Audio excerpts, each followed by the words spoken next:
할렐루야. 네. 이 시간 봉독해드린 이 말씀을 중심으로 해서 둘 사이에서 라는 제목으로 함께 말씀을 나누려고 합니다. 코로나19 사회적 거리두기가 지난 주를 시작하면서부터 1단계로 약화됐습니다. 우리가 함께 예배할 수 있는 그러한 것들이 그 전 단계들보다는 나아졌지만 여전히 예배 좌석의 30% 그리고 또 각 부서별, 기관별 기도회는 금지되어져 있고 또 여러 친밀한 교제의 시간들이 많은 방해를 받고 있는 것이 현실입니다. 어쨌든 이 사회적 거리두기가 1단계로 줄어든 것은 다행스러운 일입니다. 하루속히 이런 모든 전염병의 위기가 사라지고 우리 모든 성도들의 일상의 삶이 회복되기를 간절히 소원하고 또 주의 이름으로 축복합니다. 근데 또 이렇게 돌이켜보면 사회적 거리두기는 1단계로 축소됐는데 오히려 사람들과 사람들의 마음의 거리는 한 3단계로 더 늘어난 것 같아요. 여러분 그렇게 느껴지지 않습니까? 뭔가 다른 사람들을 만난다는 것도 굉장히 그냥 심란스럽기도 하고 또 염려되기도 하고 어디를 간다는가 또 어떤 일들을 한다라고 했을 때에 그런 여러 가지 측면에서 우리는 여전히 도전을 받고 있습니다. 왜 그럴까요? 분명히 여러 수치들과 또 여러 상황들이 우리가 스스로 주의하고 그리고 상대를 배려하면 어느 정도 안전을 확보할 수 있는 시기임에도 불구하고 그와 같이 되어진 것은 두 가지 이유라고 생각합니다. 첫 번째는 우리 속에 두려움이 여전히 남아있다고 합니다. 이 두려움이 심할 때는 공포로, 증오로, 그리고 또 여러 가지 것들을 회피하고 외면하고 주저앉아 버림으로 나타나 있던 것이 여전히 우리 안에 남아 있다고 하는 거예요. 또 하나는 적지 않은 시간 동안에 이 두려움의 시간들이 이어져 오면서 나도 모르게 거기에 길들여져 있다고 하는 것이죠. 여러분, 오늘 하나님 앞에 나와서 이 예배하는 이 자리는 우리가 이 코로나 시국에 늘 자주 말씀드렸던 것처럼 두려움, 히브리어로 야레, 세상의 이와 같은 것들에 대해서 우리가 야레, 두려워하지 말고 하나님을 경외하라고 하는 그 경외심도 야레인데 하나님을 야레, 하나님을 경외함으로 다시 우리의 믿음의 삶이 일어서는 그런 복된 시간이 되기를 주의 이름으로 축복합니다. 빨리 이 굴레를 벗어나는 그런 마음의 결단과 용기가 우리 안에서 일어나야 된다라고 하는 거예요.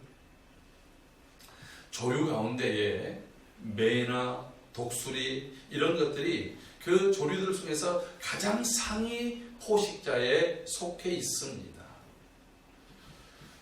근데 이 매라고 하는 새를 잡으면 그 난폭성이 얼마나 크겠어요. 사람을 막 공격하고 그러지 않겠습니까? 근데 이따금씩 이 매 사냥꾼들이 이제 매를 통해서 사냥하려고 한다면 매를 먼저 잡아야 되지 않겠습니까? 새끼를 잡든지 좀 큰 매를 잡든지. 근데 이 매를 잡았다고 해서 매가 곧바로 사냥꾼의 말을 따르지 않잖아요. 그래서 이 사냥꾼이 매를 훈련시키기 위해서 맨 처음 어떻게 하느냐? 먼저는 강하게 매 발을 묶습니다. 족쇄를 세우고 그것을 묶어 놓습니다. 그리고 그 새장 안에다가 집어넣는 거예요.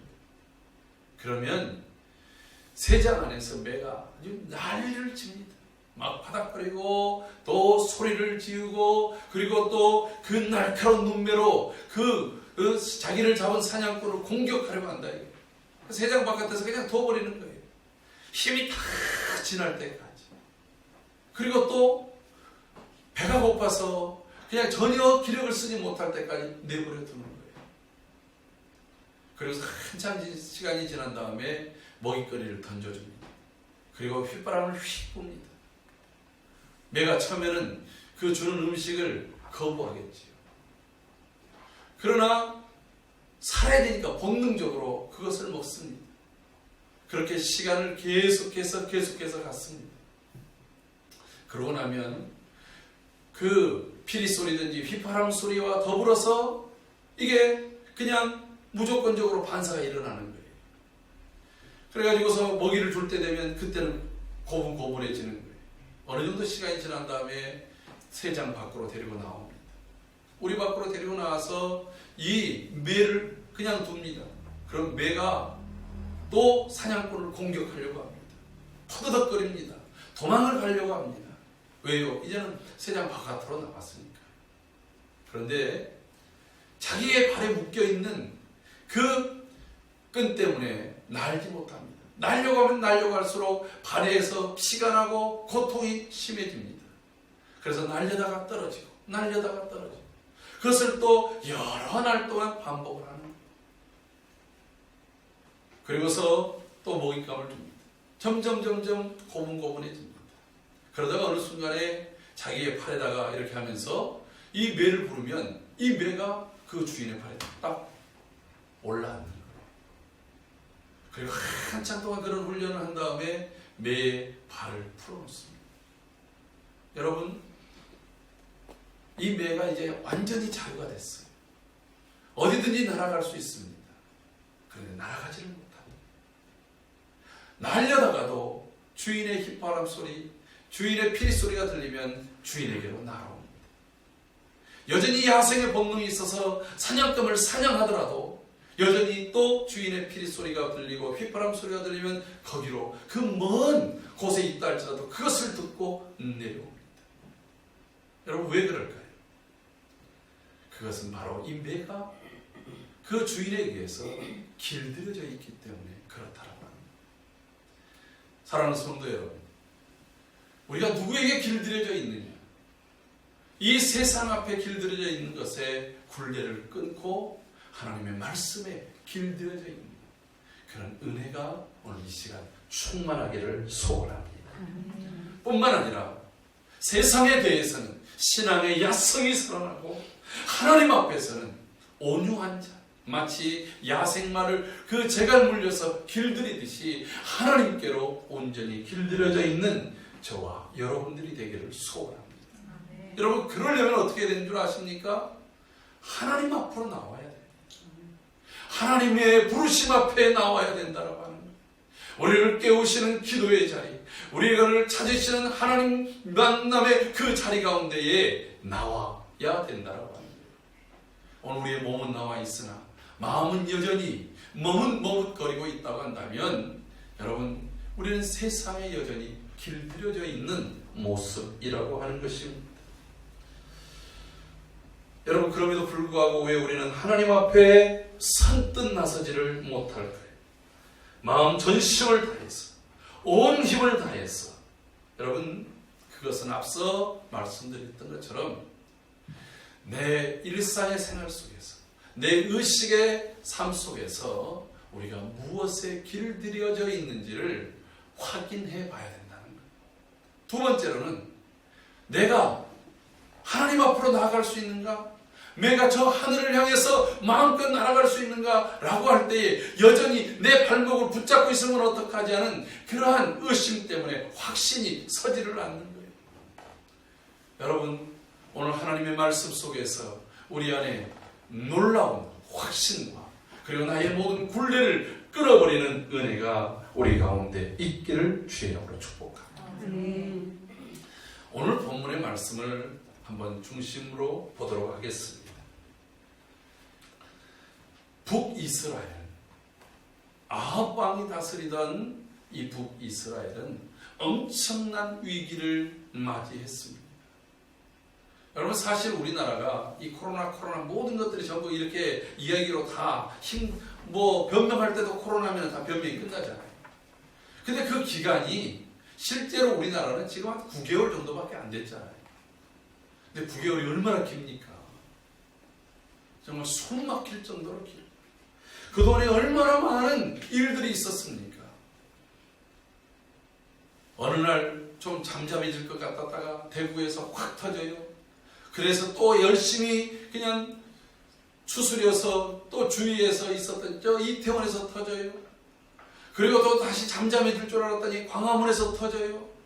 여러분, 곳곳에서 이제는 또 작은 규모들에서 집단 감염들로 인해서 이게 정말 언제 사라질까 하는 그런 의구심들을 갖고 있지 않습니까? 이 9개월이라고 하는 시간이 마치 9년이 지난 것 같아요. 느낌상으로 듭니다. 근데 이스라엘 사람들은 이것보다 더 심한 일들이 무려 3년하고도 6개월 동안을 고통을 겪었다라고 합니다. 여러분, 이스라엘이라고 하는 나라는 원래 비가 많이 내리는 나라가 아닙니다.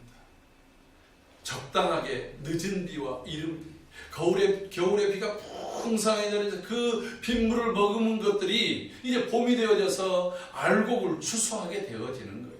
씨를 뿌릴 때와 또 이제 씨앗이 잘 자라서 열매를 맺어야 될 때 하나님께서 그때 주로 비를 주셨어요. 그것도 많은 비는 아닙니다. 근데 그럼에도 불구하고 그들이 살 수 있었던 것은 맨 북쪽에 있는 할몬산이라고 하는 곳에 약 2,800m가 넘는 이곳이 만년설이 있어가지고 일교차에 의해서 새벽녘이 되면 땅을 푹하게 적실 수 있을 정도로 이슬을 내려주는 거예요.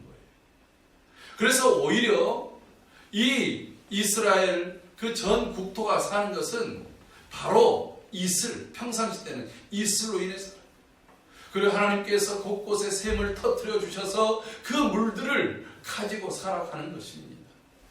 근데 이제 문제는 엘리야라고 하는 사람이 나타나서 그들에게 선포합니다. 앞으로 내 입에서 말이 있기 전까지는 이 땅에 우로 비와 이슬이 그치리라. 여러분, 사람들이 그 말을 할 때 별로 잘 믿지 않았을 거예요. 왜냐하면 이 말이 있기 전까지 엘리야는 이름이 나와 있지도 않아요. 그러니까 한마디로 얘기하면 듣도 보도 못했던 사람이 딱하니 나타나가지고 그들을 향해서 소리를 친 거예요. 여러분, 그런데 실제적으로 그때부터 비는 원래 잘 안 내리니까 비 올 때 돼야 아는 거고 이슬이 딱 그치는 거예요. 저도 이스라엘을 한번 방문해서 이스라엘의 그 남쪽 지역을 갔어요. 우리가 보통 성경에 네게부, 남방이라고 불려지는 그러한 곳입니다. 예루살렘 남쪽인데 이쪽이 바로 광야 지역.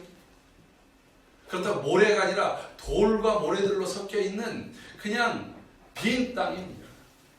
근데 아침 일찍 새벽녘이 되면 거기에 아주 가파른 그 산에 양떼들을 기르는 목동들이 양떼들과 함께 나와 있어요.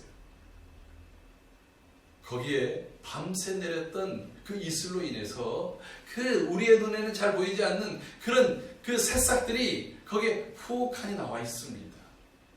그걸 뜯어먹기 위해서 나와 있어요. 그런데 이것이 해가 뜨고 그리고 시간이 약간만 지나면 이것이 다 누렇게 시들어버리고 말아요. 죽은 것처럼 보입니다. 여러분, 그런 곳입니다. 그런데 그것이 하루, 이틀, 한 달, 두 달 시간이 가면서 이슬이 내리지 않으니까 어떻겠습니까? 여러분, 처음에는 그냥 먼 곳에 가서 깊은 샘에서 물을 기르는데 이 샘도 점점 말라집니다. 이스라엘에는 큰 강이 요단강이 하나 있어요. 그 요단강 사이사이로 작은 지류들이 있습니다. 그 지류를 와디라고 그래요. 비가 내리면 이 지류들도 강처럼 물이 흐르지만, 그래서 거기에서 이제 생활들을 하지만 비가 점점 내리지 않고 일상 때는 이게 말라버려요. 그래서 이 마른 강을 가르쳐서 와디라고 얘기를 해요. 하나님께서 이 엘리야에게 이 예언을 하게 한 다음에 먼저 기손강으로 데려갑니다.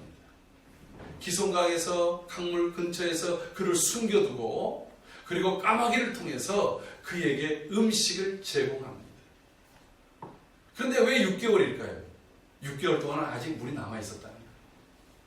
그런데 6개월이 지나자 기송강까지도 이제 말라버리고, 그러니까 물이 약한 작은 지류에서부터 시작해서 점점 물을 찾기가 어렵습니다. 여러분, 물이 없다는 얘기는 농사를 할 수 없다는 얘기예요. 이슬도 내리지 않지요. 비도 내리지 않지요. 강에 있던 물들도 다 말라져 버리지요. 아마 이 요단강까지는 완전히 마르지 않아서 근근히 물을 들어 요단강에서 멀리서부터, 여러분 요단강 근처에서 사는 사람은 그래도 좀 괜찮겠지만 만약에 강 줄기가 여기밖에 없는데 저 광명에서부터 오려면 얼마나 힘들겠어요. 저 인천 끝점에 사는 사람들이 오려면 얼마나 힘들겠습니까? 여러분, 나라 전체가 힘들기 시작합니다. 경제가 파탄이 납니다. 그러니 그 저주스러운 말을 했던 엘리야를 잡기 위해서 아합이 얼마나 많은 사람들을 일으켜 세웠겠습니까? 전혀 예상치 못했던 기송강가에다 심겨놓고, 그리고 또 사렙다라고 하는 아주 외곽 지역의 한 과부의 집에다가 숨겨놓고 이 엘리야를 보호하시고 먹이셨습니다. 그리고 그 3년 6개월이 지난 다음에 이제 엘리야가 드디어 세상에 다시 나타났습니다. 오바댜라고 하는 그 국내 대신에게 나타나서 아합에게 나 여기 있다고 말하라. 여러분, 그래도 이 국내 대신은 믿음이 있는 사람, 북이스라엘, 완전히 타락한 이 북이스라엘에 그래도 하나님 여호와를 섬기는 숨겨져 있는 신앙인이었습니다. 오히려 그가 하나님의 사람들을 50명씩 두 군데로 나눠서 자기의 재산, 자기의 양식을 가지고 그들을 이 기근 때에도 먹여 살렸던 그런 사람입니다. 하나님께서 엘리야를, 오바댜를 통해서 아합을 만나게 두 사람이 만났습니다. 두 사람의 만남의 대화가 얼마나 굉장히 해학적인지 몰라요. 이스라엘을 괴롭히는 자여 너냐 하고서 아합이 엘리야를 향해서 말합니다. 그때 엘리야가 이스라엘을 괴롭히는 자는 내가 아니고 바로 당신과 당신의 아버지의 집이 아닙니까? 그러면서 이제 말하는 거예요. 당신이 섬기고 있는 바알, 그 바알 선지자 450명과 아세라 선지자 400명을 부르시오. 나는 홀로 나가겠어. 그래서 두 사람이, 그 두 진영이 함께 자기의 신을 부르고 제단을 쌓고 그 위에 제물에 불을 내리는 이가 바로 참 하나님임을 우리 보이도록 합시다. 그래가지고 갈멜산에 그 450명의 바알 선지자들과 400명의 아세라 선지자들이 그곳에 모여 있습니다. 그리고 자신은 그 앞에 나갑니다. 그리고 온 백성들에게도 이것을 알게 해서 백성들이 거기에 다 모여 있습니다. 오늘 본문은 바로 그것을 전제로 해서 시작하고 있습니다. 엘리야가 그 백성들을 향해서 바라보면서 오늘 첫 번째 한 말이 바로 이것입니다. 너희가 어느 때까지 둘 사이에서 머뭇하였느냐. 백성들이 이럴 때 한마디도 못했어요. 말을 할 수 없었습니다. 왜냐하면 자신들이 바로 사실 그와 같이 두 사이에서 머뭇거리고 있습니다.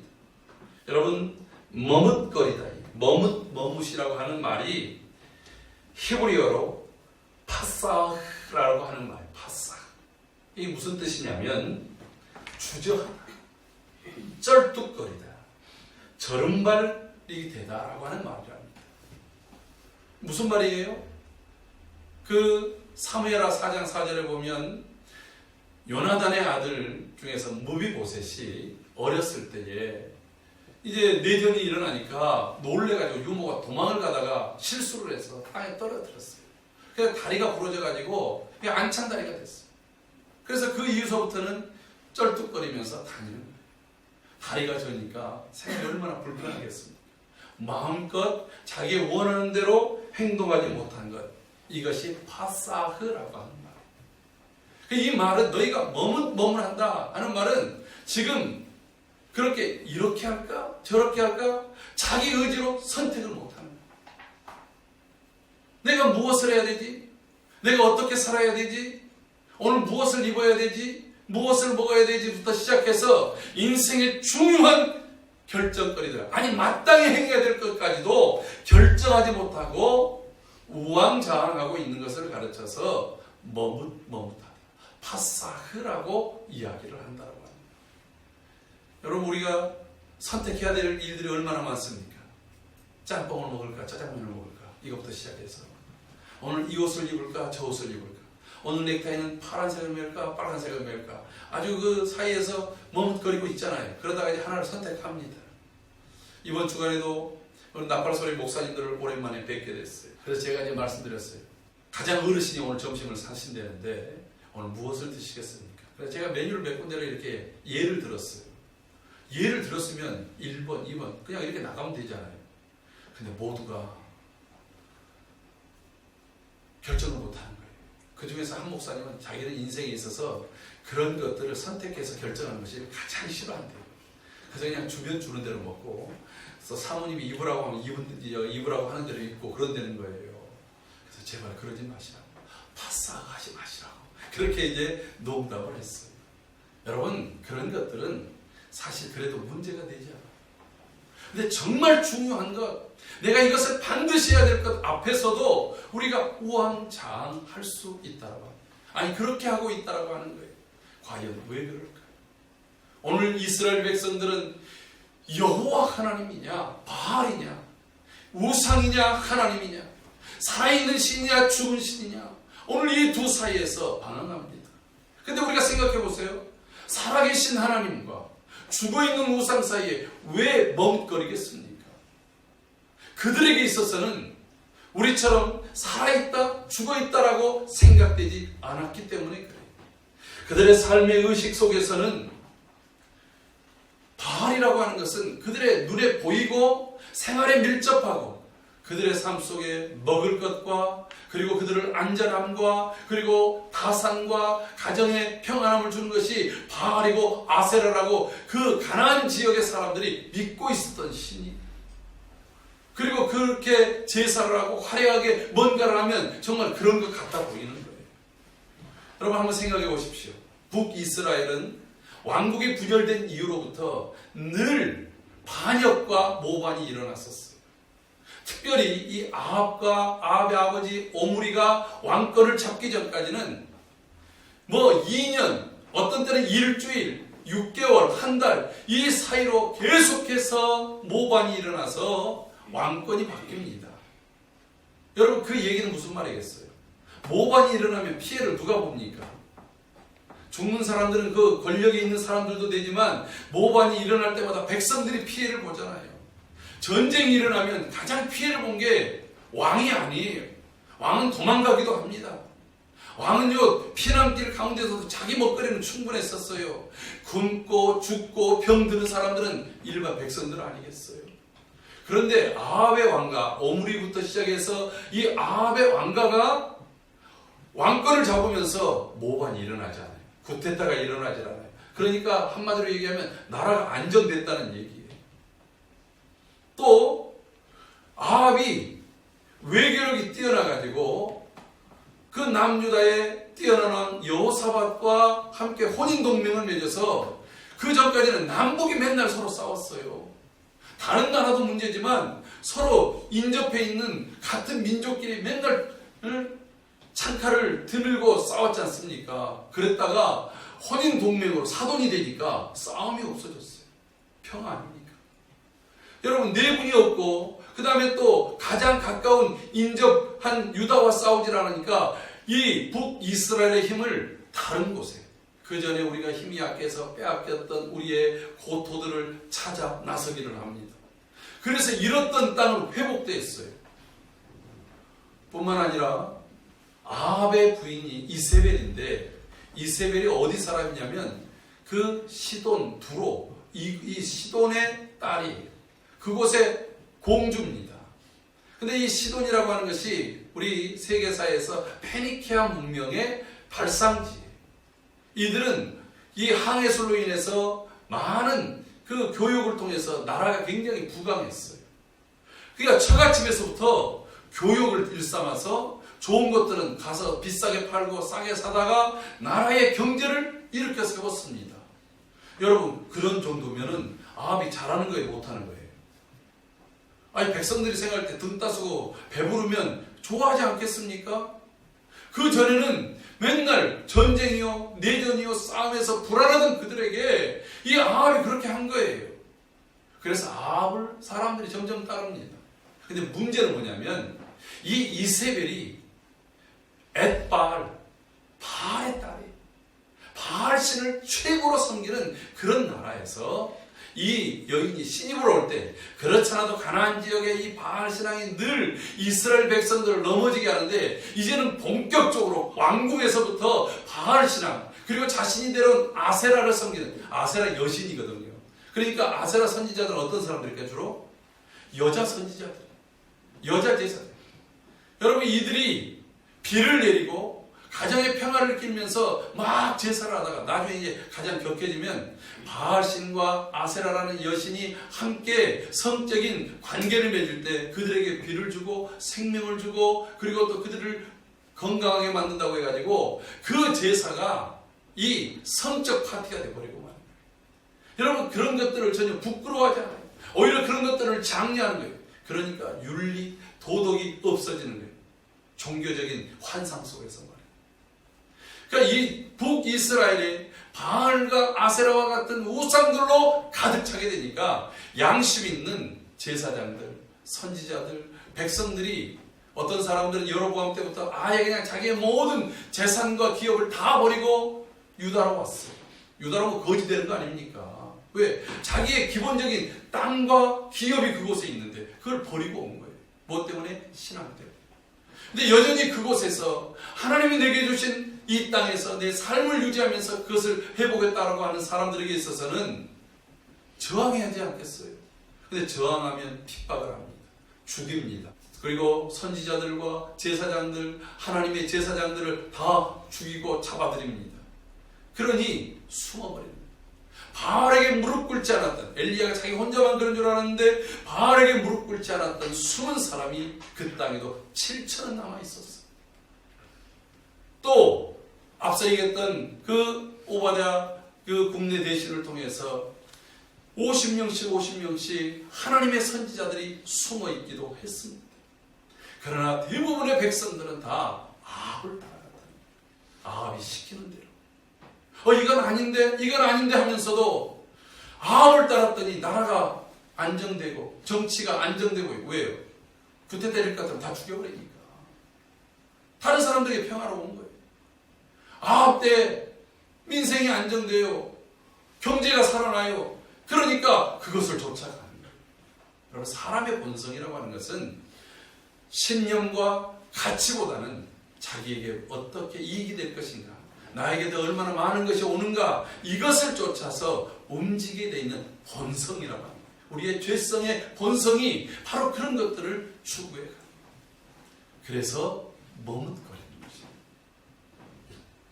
사랑하는 성도 여러분, 그러나 이런 것들은 거품 경제입니다. 하나님께서 우로를 멈춰버리니까 이 모든 것들이 한순간에 사라져버리지 않습니다. 그들이 계획했던 모든 경제가 다 무너져버립니다. 여러분, 오늘 우리 지금 사회의 굉장히 큰 문제 중에 하나, 라인과 옵티머스라고 하는 펀드의 사건이 터져가지고 엄청나게 많은 사람들이 거지가 됐어요.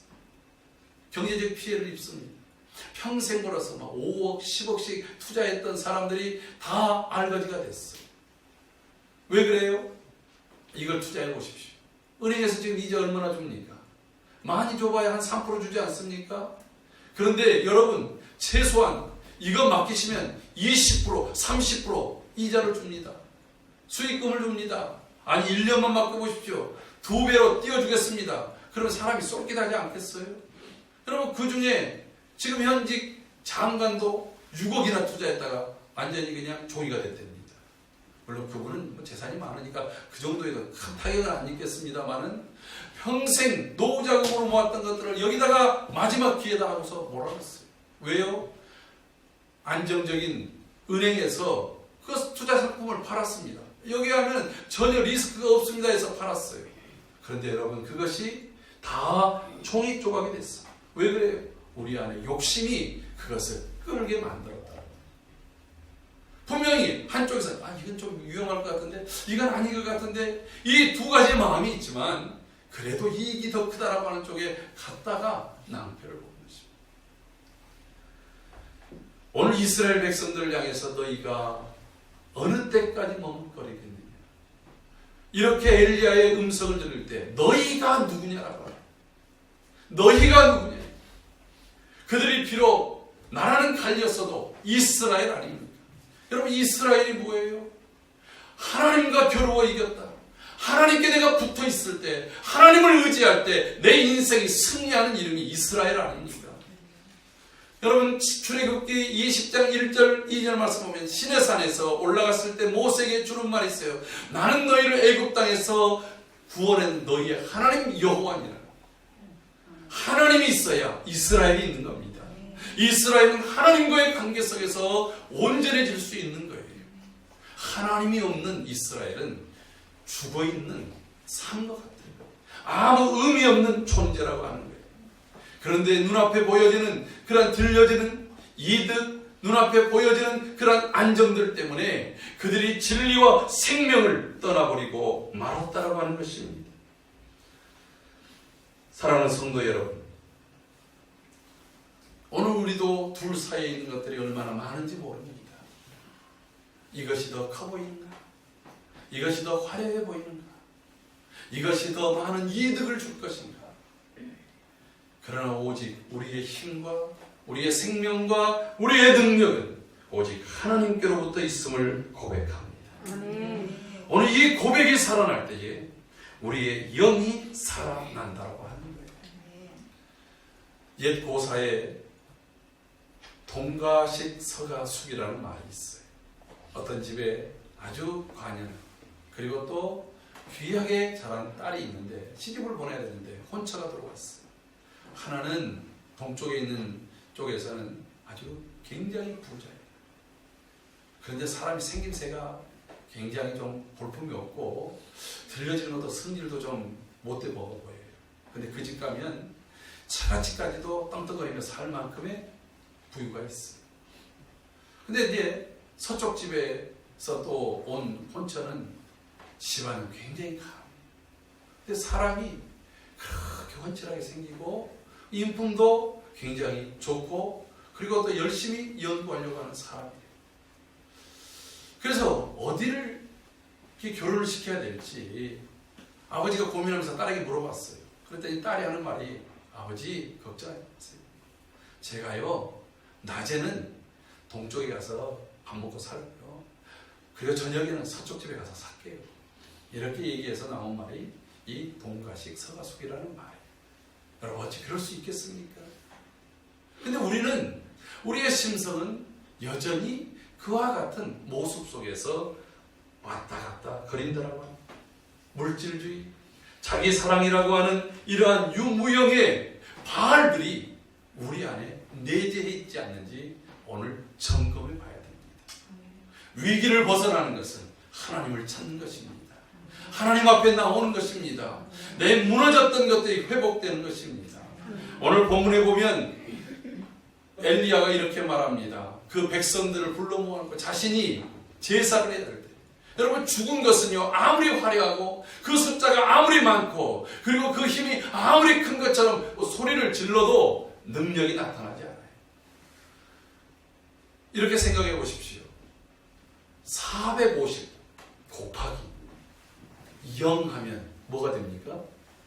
0이잖아요.